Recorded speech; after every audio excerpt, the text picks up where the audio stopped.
Justin, thank you for joining us on Capital and Power. I just got to give you a heads up. The banging you might hear is the 120-year-old heating system in this building. The steam is coming up through the radiator, so that will be the banging you hear. But you have this philosophy of keep it simple when it comes to investing. What is that rooted in? Thanks, Adam. I really appreciate it. And the banging is a nostalgic sound for me. I lived in New York City for almost 18 years, and the last place was a brownstone in Brooklyn from 1848. So I know that noise quite well. Keep it simple.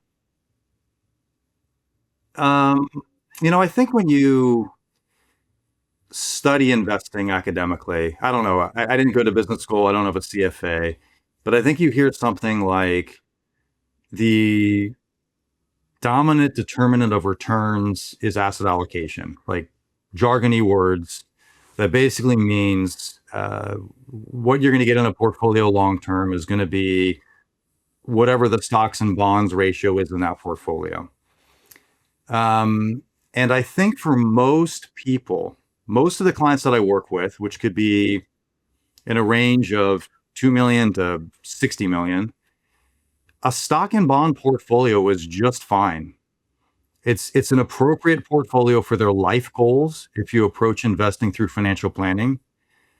And it usually does not need to be complicated by alternatives or privates or private credit or private equity or whatever's fancy right now for a variety of reasons, almost all of which are behavioral for me.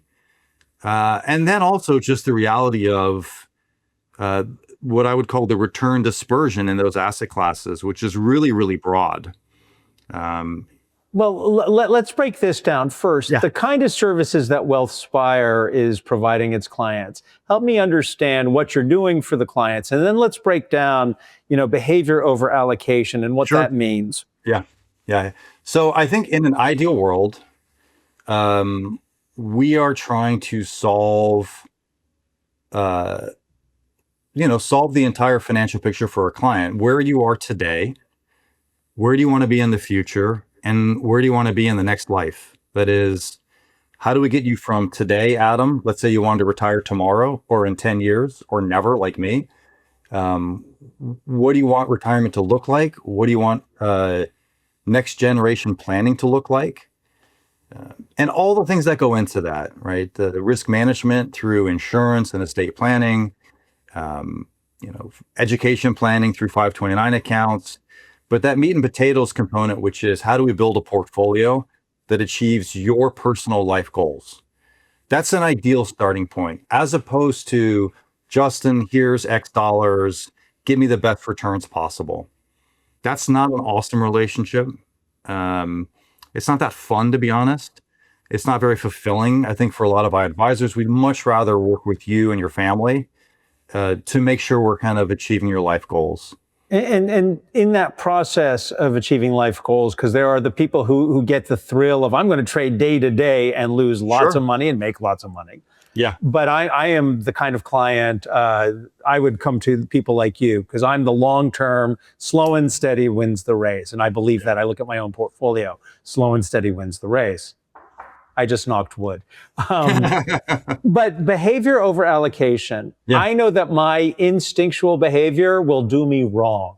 Sure. When you say behavior over allocation, what are you saying to your clients? Basically the same thing. And I think that you can go through that financial planning process and build a perfect portfolio for achieving your goals.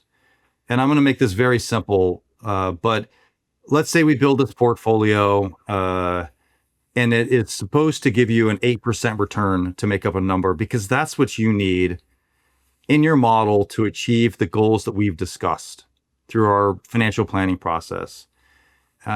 Sure, that's fine. But if on April 4th of this year, you call me up and you're like, Justin, I trust you. I trust the process. I can't take it anymore. I want to go to cash on Monday, April 7th. I had this conversation on that Friday and over the weekend. I had that conversation on March 20th of 2020. probably in October of 22, maybe in 23 also. This conversation pops up. Sometimes it's the same clients, but oftentimes it's not, because you don't quite know what's going to trigger people.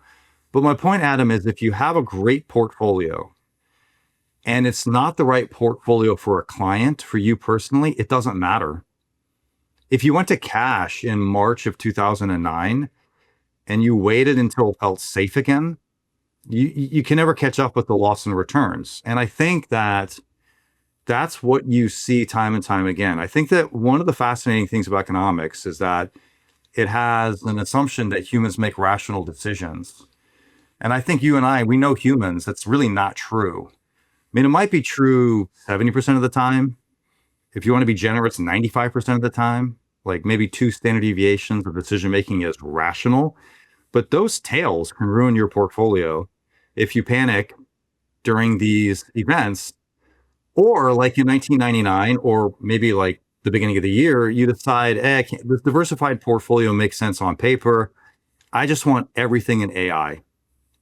So you can hurt yourself on both ends of the tail. You can hurt yourself in the fear part and in the FOMO part. What about when we talk about loss aversion? Because I think what you're hitting on is managing loss aversion. Yes. I know my instinct is to hold on too long. That's what you're talking about. That's my aversion to the loss is, this could come back if I just hold out longer. Is that what you mean by loss aversion? I think there's 2 ways you can think about that behavioral bias. I think that what you're describing is a combination sort of loss aversion and anchoring, which I saw a ton of in 2022. So anybody that participated in some of those SPAC IPOs in 2021 and were on paper worth a bunch of money and then saw that number get cut by an order of magnitude, they thought this stock was 30, now it's 3, it has to go back up. And my message to those people is individual stocks do not have to go up. It's not written anywhere. But if you are in a globally diversified equity portfolio, that will go up unless, and I'm not joking, there's an extinction level event, in which case it doesn't matter, right? It doesn't matter. But the loss aversion that I'm thinking about is something that I learned every single day as a trader, which translated directly over to client behavior. And the way that I would describe it is if at the end of the year, your portfolio is up 5%, or let's say 10%, you're going to feel, for you, Adam, personally, 10, let's call it utility tokens, like to use that economics idea of utility. If your portfolio is down 10%, most people are going to feel like a minus 20. It doesn't cancel out because humans, the loss aversion means that for equal changes from a percent perspective, up or down, you do not feel the same thing. You feel much worse when you're down or losing money than you do when you're up. So when I'm entering into client relationships, that's one of the things that's really important to gauge. Because per my earlier comment, if I put you in the wrong portfolio for your temperament, for your risk tolerance, it can not just ruin your returns if you go to cash, but it can really impact your general mindset on investing long term, which if you do correctly is a gift. Compounding growth is amazing. But then there's the concept of recency bias. And this is again, I love saying this when I interview people. Correct me when I get this wrong, because inevitably I will. Right. Episode of Caveman Lawyer from I was about to say, yeah. But recency bias, I always think of the herd. And I run with the herd too, by the way. But I also, when I'm running with the herd, I like when I slow down and let the herd get ahead of me. And that's when I call my guy and I say, hey, how are we doing? I need a reality check. What do you mean by recency bias? I think simplistically, it's that it can stretch back even further than this, but people tend to think that what's happened for the last couple of years is going to happen again over the next couple of years. And a great example of this, and in many ways why I think that 2025 has been such a fun year, at least for my style of being a coach and investor, an investment advisor, is, I had conversations at the end of 24 and the beginning of 25 that went along the lines of the S&P's had 2 great years in a row. Why aren't we more in the S&P, right? Or I know I'm in this balanced portfolio for all the right reasons, but my brother-in-law just had 2 great years and is thinking about retiring early. Like, I want higher returns, basically, right? And I saw this in 2014, 23, 13, 14 were back-to-back nice years. We had a bear market in 2015 from the middle of the year to, I think, February of 2016. You just see this.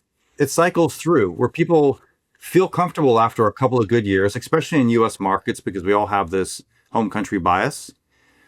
And they think that's going to continue. And my job is to say, sure, we can change your allocation, but not today. I'm not changing an allocation when the S&P has had a 3 standard deviation 2-year move.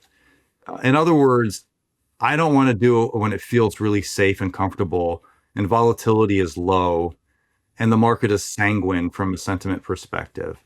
And so to this exact client, by the way, I said, so that's the recency bias. The last 2 years have been great. The next 2 years are going to be great. And I can handle this volatility that when we started to work together 10 years ago, I said I couldn't. So I said to this client specifically, I'll change your allocation. It's fine for your portfolio from your financial planning perspective, but not today. But I will call you when the news is as bad as possible. And the market's down at least 10%, if not more. And then we'll change the allocation. And Adam, I'm not kidding. I called him on April 4th. It was a perfect setup for me. S&P is down 20%. The VIX is above 60. This is a perfect invest cash, rebalance, tax loss harvest setup. We can talk about that. Leaning into volatility is my core philosophy. Straight to voicemail. Emails to the husband and wife, no response. Emails next week, no response. And that was it. That was the window of opportunity to lean into volatility and pick up a risk premium. I think it's very easy for people to think they can take risks. Because of recency bias, after a couple of good years in the market. I want to shift to, we've had a lot of guests who've talked about their concerns with private credit. Oh, yeah. And it falls into this concept of private markets. I had a stint briefly with a firm that dealt with private issues and alternative investments. And my concern with private markets is specifically private credit. Do you have any concern with private credit? Because I know my past guests have all raised this red flag regarding the financing of deals that are really quite opaque. Yeah, I do. I think that there's 2 parts to this, part behavioral and part what I call market IQ, aka you and I have been watching the market for 30 years. And I'm naturally suspicious of any idea that becomes quite popular over a short period of time. Now, private credit has been growing since the financial crisis as banks cut back on lending. If you put a chart of bank lending over private credit, they're going to look like inverses of each other. And I think that there was a behavioral response for some of my clients to 2022, where we had this third time in 100 years correlation between stocks and bonds, where you had a bear market in stocks and a bear market in bonds. So the safe part of your portfolio kind of got clobbered depending on how long term those bonds were. But kind of like that caveman lawyer sketch, if I'm a caveman investment advisor and I see a product that gets in equity-like returns, 9 or 10%, but I'm told it's like fixed income, I'm naturally very suspicious. If you're getting paid for a bond, essentially, no matter what you call it, and you're picking up like a 400 basis points above investment grade and 500 or more on risk-free, I don't care what the literature says, there is risk there. You may not understand it, but it's there. So in some ways, I don't have to overanalyze these things. If you're getting 9 or 10% on private credit, and it's illiquid or semi-illiquid, I'm really not super interested for most of my clients. I wish I had met you 4 years ago. It could have Oh, saved me God. some money, because I made that exact mistake. I can't discuss it. Okay. There's an NDA involved, but that is the exact mistake I made. Yeah. The other thing that I've learned since while being an advisor is that people hate not being able to get their money, right? I have clients that have private investments from the early 2000s before I was an advisor, from my predecessor at the firm. And these can be quite small parts of their portfolio at this point. They went illiquid because of the financial crisis. They still have these things, and they're really slowly winding down. And while this is a tiny percent of their portfolio, they still have to wait for the K1, and they still kind of hate the thing, right? They want to get rid of it, and they don't understand why. It just bothers them.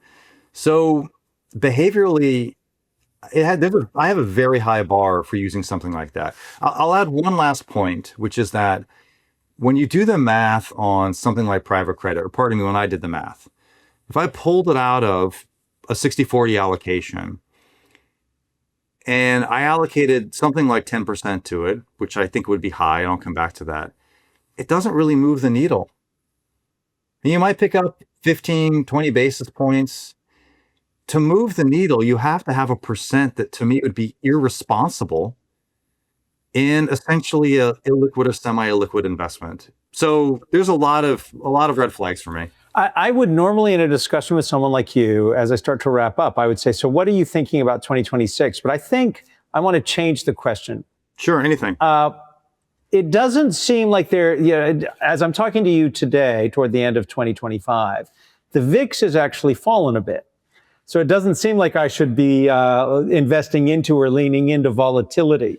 So how do you look at the next 6 to 12 months, and I realize today is not an indicator of what's going to happen tomorrow, but given this discussion and what's happening with volatility, how do you position for the coming year? That's such a great question. I was chatting with some of my traders that I used to work with this morning about the VIX having a 14 handle this morning, because Friday was options expiration and volatility has been crushed as a consequence. I think for a lot of advisors, the idea of market timing is like a very nasty word or phrase. Philosophically, I don't like to invest a lot for clients as a percent of their portfolio when the VIX is at 14 or 15. I just want to be careful. It's not like if a client's adding, if they have a portfolio and they're adding 1% or 2% or 3% normal savings, no problem. It's not a big deal. If a client has a liquidity event and they add a lot more money, I'm going to be quite careful about investing that. I will never invest money for clients if I wouldn't do it for myself. And for behavioral reasons, I'll oftentimes suggest dollar cost averaging in that kind of an event with this kind of volatility. The CVOE has done some great research on this that I did myself, but I feel like it's because it's from them and I'm just a caveman, it validates it. I think that if you understand volatility and understand how our markets work actually, from a leverage perspective and a liquidity perspective, there are opportunities to actually improve returns. And I know that people are not supposed to say that. But if you look at environments where the VIX is above 40 or 50 or 60, and you look at forward-looking returns, they're very good. They're above average.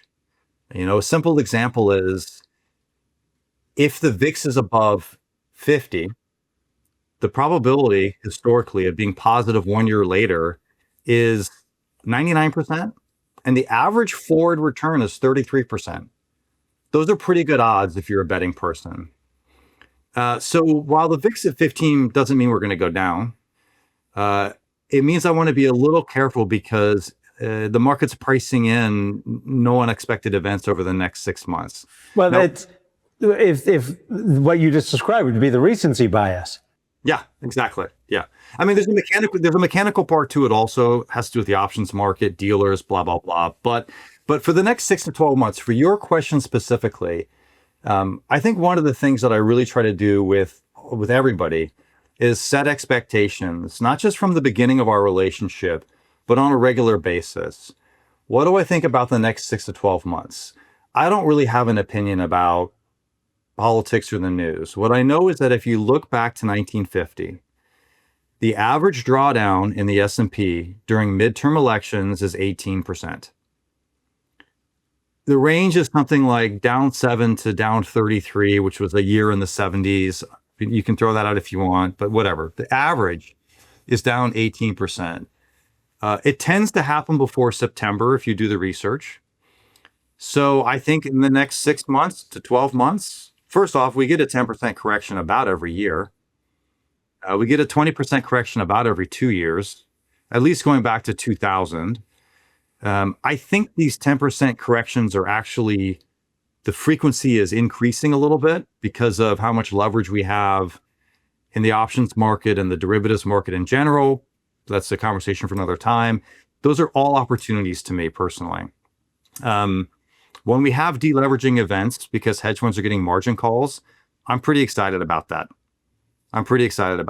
You know, there was this article that a very well-known publication wrote on April 4th of this year that a client sent me, and the title was classic. It was S&P plunges 6% on recession fears. And I wrote back a long Dear Client email that was like, this is not what's happening. The S&P does not price in a recession in one day going down 6%. This is a bunch of hedge funds who are over leveraged, getting margin calls or getting deleveraged, hedging their books with options contracts and options dealers, delta and gamma hedging. Being slightly technical for you, and maybe your audience will get it, I explain it to whatever level I'm speaking to the client at. Those are great opportunities to push back against the news and say, this is really not what's happening in the market today. So I think that you can ebb and flow with the market a little bit. I use sentiment a lot for the market, not valuation. I don't think valuation is a good timing tool, but sentiment's not bad. I'm just naturally careful when everybody's really optimistic. And then I'm naturally bullish when people are really pessimistic. How would you describe the overall mood right now? Overly optimistic? So interesting, Adam. It's so interesting. Not my quote, but this has been called by a variety of podcasters the most hated rally of all time. And so a month ago, investor sentiment was really bearish, actually, because we had a shocking 8% correction in the NASDAQ, maybe 5 in the S&P. This is a recency bias thing also. Like the market goes down also, but people forget so quickly. And then when it does go down, they step out of time frame and recency and they think, oh my God, it's April all over again. Or we're going to have a 2009 all over again. You know, it's funny. People go back to these bad experiences that they had personally. And I don't think people will go back to 2008, 2009 unless they were invested during that era. But they'll go back to whatever the most recent, you know, actual bear market was, and they'll think that it's going to happen again. So recency bias can kind of cut both ways against you.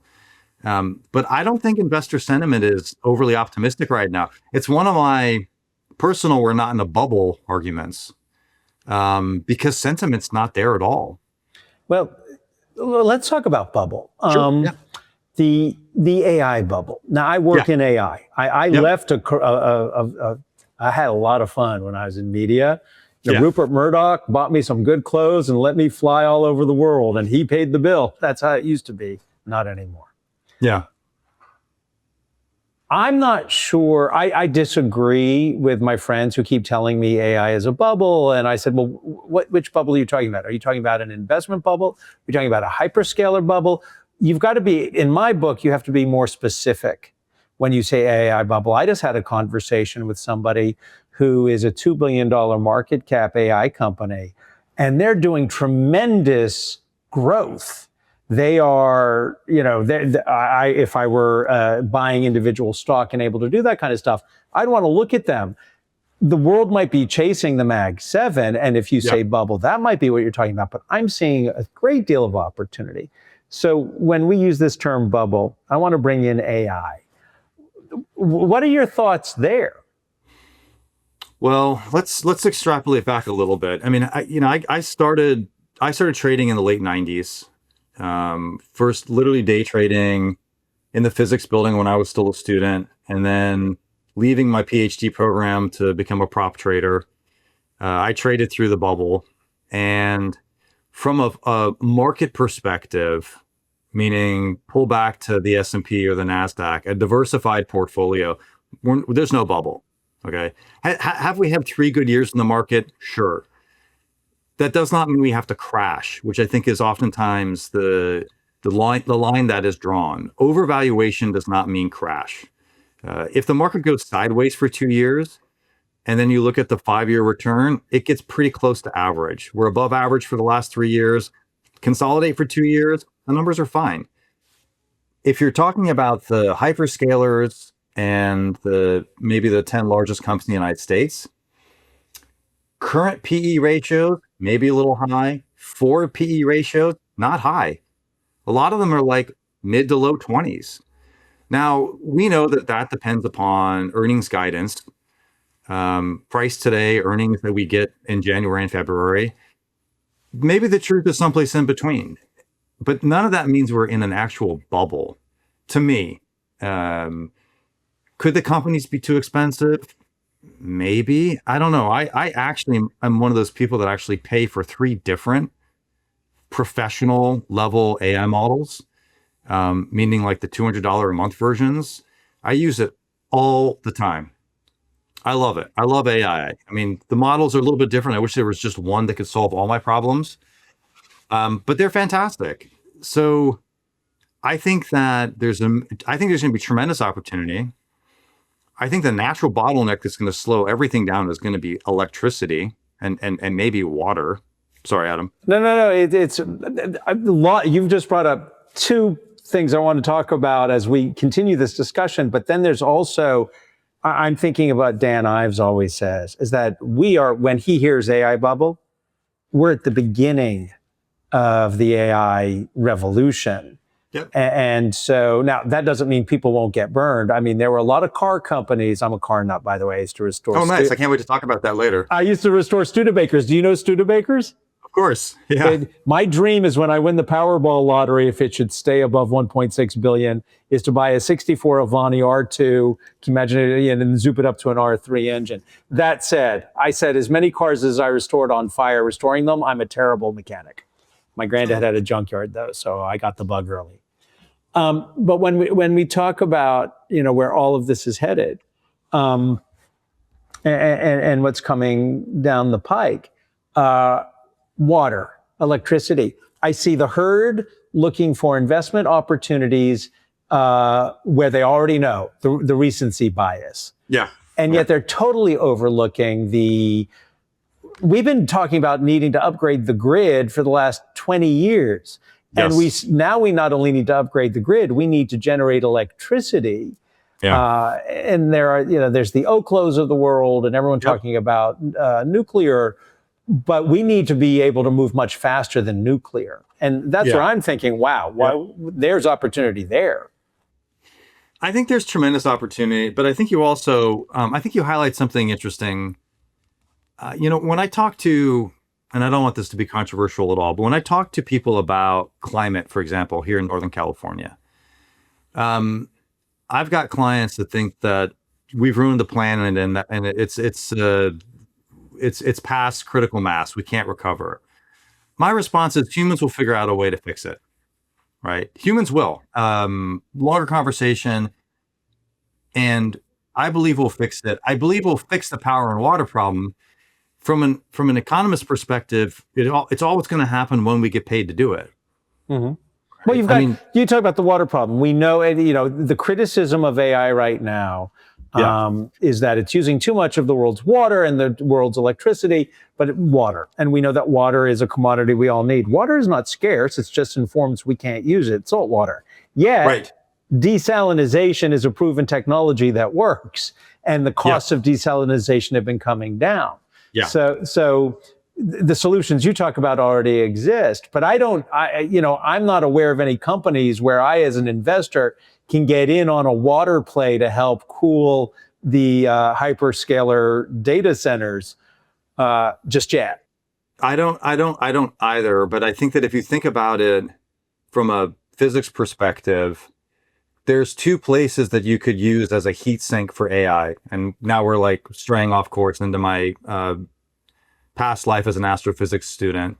You could sink it in the ocean. Right. Why are we building them in the desert? Why aren't we building them underwater? Yes, correct. You could sink it at the bottom of Lake Tahoe. It's freezing there. You could get kind of wonky and stick it up in space. A data center orbiting the Earth. Sure, it's cold up there. I suspect that Elon Musk is probably looking at that. I know he's he triggers people. The man's a genius. So you stick something up there. You've got a power source in the sun. You put a heat sink on the back. It's freezing on the quote dark side. I don't know. So humans will figure it out. So Adam, I think that while power and water will be a constriction point right now, it might actually naturally slow development down a little bit, which would be probably healthy. But I do agree that these are just early stages. I mean, these models they have so much room to go. Yeah, I had brought up the car analogy because in the teens and the 20s, there were car companies, explosive growth, and then we wound up with just 4 or 5 after the stock market crashed to 29. Just for the record, since I'm a Studebaker nut, and this is why people should remember, this is an important analogy. Studebaker was the world's largest vehicle manufacturer soon after the 1850s. They made the Conestoga wagon. And they made horse-drawn carriages up until 1920. They stopped producing horse-drawn carriages in 1920 because they knew it was all automobiles at that point. And yet horse-drawn carriages were still a profitable division. So that's the loss aversion. Yes, perhaps, people are unwilling to wind down something the way Studebaker did, understanding that this still makes money, but there's no future for it. I need to concentrate here. What's fascinating is if you look at their catalog offerings from that era, they had electric vehicles. Yeah, they had 1902. The first Studebaker electrics were actually Thomas Edison vehicles that were they were rebadged. I lived in South Bend. That's where I got all of this craziness. Got it. But getting back to how do I turn that? And I don't day trade, just for the folks who watch us, because a lot of our clients do trade on their own. And if I would trade for people, but I would turn your $1 million into 10,000 like that. Yeah, it's just like owning a vineyard in Northern California. The great way to make $1 million is to start with 10 and buy a vineyard. Yeah, there you go. But I know, and I'm just as eager to find out, how do I today, what are the actionable investments I can make based on the discussion we're having? If we believe, if the premise is that AI is not going anywhere, it might be a bubble, but when it pops, if there is a bubble, let's just say the Mag 7, there'll be deflation, there'll be consolidation. But I got to tell you, Microsoft, Google, they're going to be around. They're going to be AI players around. I don't know about ChatGPT or OpenAI, rather. Sure, yeah, good, fair They point. might get split apart. Who knows? Right. But if I was going to put money down, I'm sort of thinking Google right now. They're not going anywhere. Yeah, so I think that's interesting. I think that when clients ask me a question like that, my response is, what do you know that the market doesn't? The answer is probably nothing, actually, to be honest. And I say that respectfully, Adam. If you can buy the S&P 500 for free at Schwab, but instead you buy 10 stocks, the only logical reason to do that, and I'm throwing out any day trading, dopamine hit gambling, which, by the way, I engage in a bit because it's hard to get that out of your system. It's my version of watching sports. But the only reason to diversify, to stray away from a diversified portfolio is if you think you're going to outperform the S&P 500. And that's a simple example. So if we thought, you and I think that Google is going to be the leader in this space, why isn't it twice the market cap, the size of the S&P 500 right now. Why isn't that priced in? So I tend to think that the market, in that sense, allocates capital efficiently. That's sort of what we think at Wealthspire. We trust markets to allocate capital efficiency. So if Google is 5 or 6% of the S&P or whatever it is, I'm okay owning that much right now. And because the other reason, Adam, is I don't know. I cannot predict. One of your other guests wrote a book called The Humble Investor, which I think the name of that book. The Humble Investor? The Humble Investor? Well, hey, we're looking it up right now. Yeah, The Humble Investor. Yeah. Sorry, I looked to the screen. Anyways, you got to have humility in the face of the market. I have no clue in 10 years what the leader's going to be. But I've watched the market long enough to know that it could easily be something that I can't predict right now. The whole point of diversification, to me, there's a behavioral component, which is that diversification will lower the volatility of a portfolio and therefore keep you in it. Like, my goal with every client is to basically have the highest returning possible portfolio that they never get out of. I think of it as the sleep at night portfolio. The other point of diversification is actually to get market returns, because if you and I pick 10 stocks today and 10 years in the future, they're not the leaders, then we've actually ruined our long-term returns. So unless you think you have an edge, I think you kind of have to trust the market in terms of those allocations. At least I do. I'm not smart enough to guess what the next NVIDIA is going to be. Plastics. Was the movie The Graduate? So let me wrap up. You and I are from the same generation. Yeah, Gen X rocks, by the way. I'm with you. I know what now. 8675301. Jenny, I got your number. So say that to a 20-year-old and they'll look at you. What are you talking about? So let me ask you this. Amazing. Two-part question. First part is, what keeps you up at night, if anything, right now? That's a killer question. Honestly, I sleep very well. Part of it's mechanical. I get up early. I'm on the West Coast, but I'm still up at 4:45. So part of it's just the basic maintain a routine, sleep well. I know that's not the gist of your question, but honestly, I sleep quite well. Yeah, based on the discussion we've had, I would understand why you sleep quite well. I think you have an ability to embrace volatility, which I don't. I know that the people I trust to advise me are the ones who push me. No, this is okay. You can embrace it. But that's why someone like me hires someone like you. But let's talk about that for 1 second. I do have, maybe your advisors, your people have the same philosophy. I think volatility is great. And I would never wish it away. And here's why. It almost goes back to that private credit thing. If you look at the real returns of stocks versus bonds over the last 100 years, or like whatever data set you want, stocks have outperformed bonds by 2 or 3 times in real terms. And the price you and I pay for that outperformance, that amazing compounding growth, is just volatility. It's not risk to me in my world. Risk is the chance that something goes to zero. In my world, the S&P never goes to zero unless the United States is hit by a comet back to extinction level event. I know that sounds extreme, but otherwise life is going up and to the right. And I want those 8, 9, 10, 11, 12% equity returns, nominal returns, for the rest of my life and my daughter's life and my grandkids' life. But to get those, I need the volatility. So I love the volatility. I actually don't. What keeps me up at night, if the VIX is below 15 for a year, I'm starting to get a little nervous. Like, I need those returns. So I like volatility. I don't love how it stresses my clients out, but that's what I'm here for. That's what our advisors are here for at Wealthspire, is to help you get through those times when it's going to be fine. Last question is a softball. What's your dream car? You have any amount of money you can spend. What are you buying?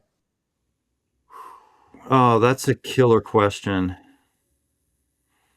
They're actually not complicated. I actually love cars and I love driving. There's For one thing, if I hit the lottery, if I hit that Powerball today, tomorrow looks exactly the same as today. I'm getting up, I'm getting dressed, and I'm going to work and serve with my clients. I love what I do. I'm like doing my ideal job right now. It's not a job. It's like what I feel like I'm meant to do. There's 3 cars that I would probably go out and buy right away, though. And yeah, they're not as cool as your picks. They're not as cool as your picks. I had a 2001 manual M5, which was a killer car. I love the engine, 4.4 liter naturally aspirated, great size BMW. So that's it's not that old, but I would go back to that. I think it was an E38 or E39 series. I would definitely buy a manual, probably 2016 Porsche Cayman. I owned one, and I've owned both these cars. I'm buying back cars that I owned and sold. Mm-hmm. The car I want to buy back was totaled. I followed it on its VIN number, and I was heartbroken because I sold this car. I used the proceeds from that to buy a different car, but I've always thought about buying it back. It was a Jaguar, totaled, sold at auction, broke my heart. Okay, and your third? So I was at Laguna Seca in the auctions this summer with a friend. Pebble Beach. There were some cars there that I would go back and buy for fun if I had both the money and the dream garage. The other one that I drove recently that I would never have thought I would have liked so much was actually a McLaren. It was a heck of a car. Economics works. It's expensive, but it was a heck of a car. These are not exotic cars. These are not nearly as cool as your Studebaker. My Studebaker might sound cool, but let's be honest, it was a Studebaker. It had a hot 289, the Studebaker 289 held the land speed record for 20, 30 years, but still, it was a Studebaker. Yeah. Maybe a Citroen, maybe that French car, a Citroen or Citroen. From the early 70s that had the hydraulic system. For me, it would be a 38 Talbot Lago. Love that car. But they call it the French Curve. Yeah. That one, the 63 or 64 Avanti, Studebaker Avanti. Mm-hmm. And there's just something about a 56 tricolor Packard before Studebaker ruined Packard, the Caribbeans, but I could spend a lot of money on this. Justin, last word, anything you want to add? Well, yes, absolutely. When I look at those cars that I mentioned, in my mind, I'm seeing them on Highway 1 in Northern California, right? So these are driving cars for me, and typically by myself. But don't cut that part out so my wife doesn't see it. We're not cutting that part out. It's okay. But I look, the best part about working at Fox is they sent me to Pebble Beach every year for the auction, and I saw those cars, and I got to rub elbows with multimillionaires and billionaires, and it's like I'm the guy who eats tuna out of a can, but loved their cars. It's good for your brain, except for the mercury. Parting words, if I have to leave off with one thing, here's the thing. I think that there's so much noise out there right now. I think actually one of your previous guests, Mike Green, said this maybe in 2015. So I'm not going to take credit for this quote, but he said something like, we have all this new information because of the web, and we're 10 years in the future, there's more, right? And a basic assumption is that humans make better decisions with more information. And he said, but actually we just make more decisions, which means we make more type 1 errors in like the thinking fast versus slow kind of philosophy that came out of actually Berkeley and Daniel Kahneman, et cetera. I think that the world is actually a good place and that people are actually good people. I have faith in growth, in capitalism, in the United States and the rest of the world. I think to be a good long-term investor, you have to have a basic sense of optimism. And if that means not reading the news every day, except for you, not getting triggered, not checking your portfolio every day, I think that's what people have to do these days. Go outside, go for a walk through Central Park. It's kind of awesome out there, actually. It's noisy. People can agree to disagree. I'm from the DC area. It's okay. It's okay to have different opinions than people. Life is good, honestly, in my opinion, and have a sense of optimism. Great. That's all. What else do you need? Thank you.